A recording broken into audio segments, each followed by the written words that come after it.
नमस्कार दर्शक बंधु सुभद्रा योजना को नहीं आसी जाइए दुईटी बड़ खबर। चलतु खबर दुईटी कौन अच्छी ता विषय जानिबा। प्रथम खबर ए वर्ष आउ मिलबनी सुभद्रा टंका। चतुर्थ पर्याय पर अपेक्षा करिथिबा हिताधिकारी को बड़ झटका।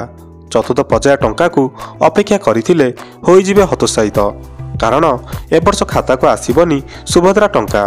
जानतु कहीं सुभद्रा योजना को नहीं उपमुख्यमंत्री प्रभाती परिड़ा बड़ सूचना।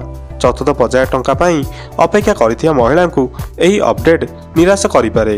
पूर्वर नुआ वर्ष आगरू अर्थात डिसेम्बर मास शेष सुधा चतुर्थ पर्याय टंका आकाउंट को आसवा नहीं हिताधिकारी माने उत्साहित थिले, किंतु वर्तमान मिलिथिबा सूचना अनुसायी ए वर्ष हुए तो सेमानक खातारे सुभद्रा टंका पहुंची न पारे। कहिबार कारण यह जे उपमुख्यमंत्री प्रभाती परिड़ा कहिसंती पेंडिंग थिबा आवेदन गुड़िकर जांच करिबा पई डिसेम्बर 30 तारिख भितर संपूर्ण हेब। संपूर्ण जांच परे तारिख घोषणा करा जिवो। तेणु डिसेम्बर रे चतुर्थ पर्याय टंका पई अपेक्षा करिथिया महिला चलित वर्ष सुभद्रा टंका पाइबारु वंचित हेबे। ओटीपी जरिया ई-केवाईसी करथिले भी बायोमेट्रिक करंतु।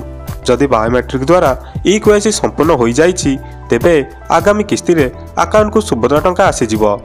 जेउ मानकर 5 एकर जमी अछि सेमानक फील्ड वेरिफिकेशन चलिछि। 5 एकर जमी पई अनेक हिताधिकारी बाद पड़िछंती। सुभद्रा पोर्टाल रे एनै अभियोग करि परिबे बोली उपमुख्यमंत्री कहिसंती। आउरी मध्ये उपमुख्यमंत्री कहिसंती 31,000 हिताधिकारी ऑप्ट आउट होइछंती। ऑप्ट आउट हिताधिकारी पई विचार करा जाउछि। जदि सबु ठीक थिबो तेबे सेमान मध्य सुभद्रा लाभ पाई परिबे। वर्तमान सुधा 5 लाख अधिक आवेदन पेंडिंग पड़िछि बोली कहिसंती। सबुठ बड़ कथा हेउछि सुभद्रार मानदंड हिसाब रे निजको योग्य भाबुथिले ओ टंका पाउनथिले ब्लॉक रे जाई जणाई परिबे हिताधिकारी। सुभद्रा योजनार लाभ सबु हिताधिकारी पाखरे पहुंचबो बोली सरकार कार्य करुछंती। केही एथिरु बाद पड़िबेनी बोली प्रभाती परिड़ा स्पष्ट कर देइछन्ती।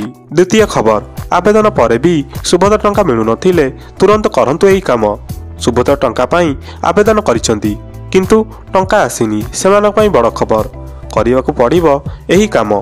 सुभद्रा योजना को नहीं पुणी बड़ अपडेट देले उपमुख्यमंत्री प्रभाती परिड़ा।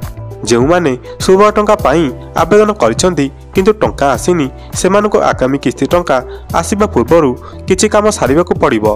सुभद्रा योजनार ग्रांड लॉन्चिंग हेबा परे अधिकांश महिला ओटीपी द्वारा आवेदन करथिले। किछि महिलांकर प्रथम किस्ती प्रथम द्वितीय पर्याय टंका आसीथिबा बेले किछि जनकर अकाउंट को टंका आसी नथिला, जहा पर आवेदन प्रक्रिया रे बायोमेट्रिक शामिल करथिले सरकार।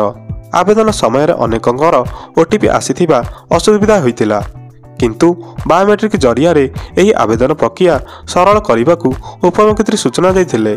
उपमुख्यमंत्री सूचना अनुसार जो मैंने ओटीपी द्वारा सुभद्रा टंका आवेदन करथिले किंतु वर्तमान पर्यंत टंका आसी नहीं सेमानकू बायोमेट्रिक करबाकू पड़िबो। सेमानक पाखरे आ गोटे विकल्प अछि, सेमाने बायोमेट्रिक रे ई-केवाईसी करि परिबे, नहले आगामी किस्ती टंका हुए तो खाता को न आसी पारे।